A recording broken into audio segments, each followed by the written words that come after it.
Makanya kalau kita masuk wilayah kepada kesadaran, kata-kata wajib itu udah bukan harus, tapi perlu.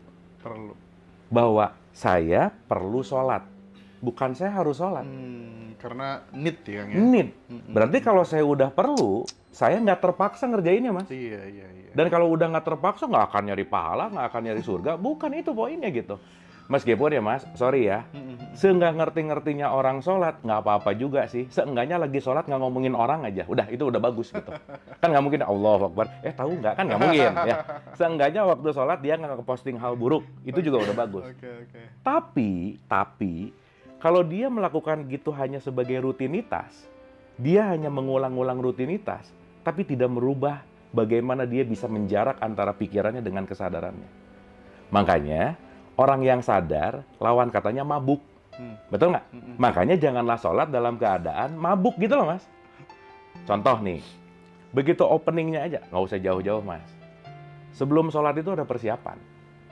Ingat tadi ya, yang membuat jiwa kita bergejolak itu panca indera. Berarti panca inderanya harus dicek dulu nggak? Iya. Makanya dicek waktu wudhu. Wudhu. Kamu dengar apa sih dari subuh ke zuhur? Kamu lihat apa? Kamu mikir apa? Kamu nanda tangan apa? Dan seterusnya gitu. Itu dicek tuh semuanya. Makanya 50% khusyunya sholat itu ada di wudhu. Kalau wudhunya nggak khusyuk, sholatnya susah untuk khusyuk gitu. Nah, maka ketika dia udah tahu bahwa panca indera ini nanti yang akan dalam tanda petik bahasanya ya, volumenya dikecilin, baru dia masuk ke khusyuk gitu. Makanya dia dimulai dengan iftitah dan seterusnya gitu intinya. Nah, sekarang pertanyaannya, gini Mas, saya ada 2 poin aja. Dalam mengerjakan rutinitas keagamaan ritual, pilihannya cuma ada 2. 1 pakai akal, 2 ngikutin dogma dan doktrin, selesai. Kalau pakai akal, outputnya sadar. Iya. Kalau dogma dan doktrin, kebiasaan. Oh iya. Gitu.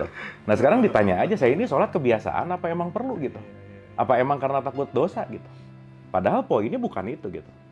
Sholat itu intinya, kamu perlu jeda sesaat deh dari kesibukan keseharian. Masa sih dari pagi mikirin cuan mulu gitu misalnya? Coba hold dulu sejenak untuk mundur dari pikiran yang ruwet supaya kamu comeback fresh gitu. Makanya diulang 5 kali, Mas. Iya. 5 kali ini tuh latihan sebenarnya. Nggak dapat di subuh, nanti di zuhur. Nggak dapat di zuhur, nanti di asar dan seterusnya. 5 nggak dapat, ada sunah-sunahnya. Tapi intinya apa? Latihan untuk menjarak antara aku dan emosiku, antara aku dan pikiranku, aku dan perasaanku. Jadi kalau kita udah mulai menjarak, kita mulai bisa, oke, saya bisa kontrol nih si Manas gitu. Gitu Mas. Nah jadi kunci utamanya, ngerti dulu sholat itu apa. Karena sholat itu artinya terhubung gitu.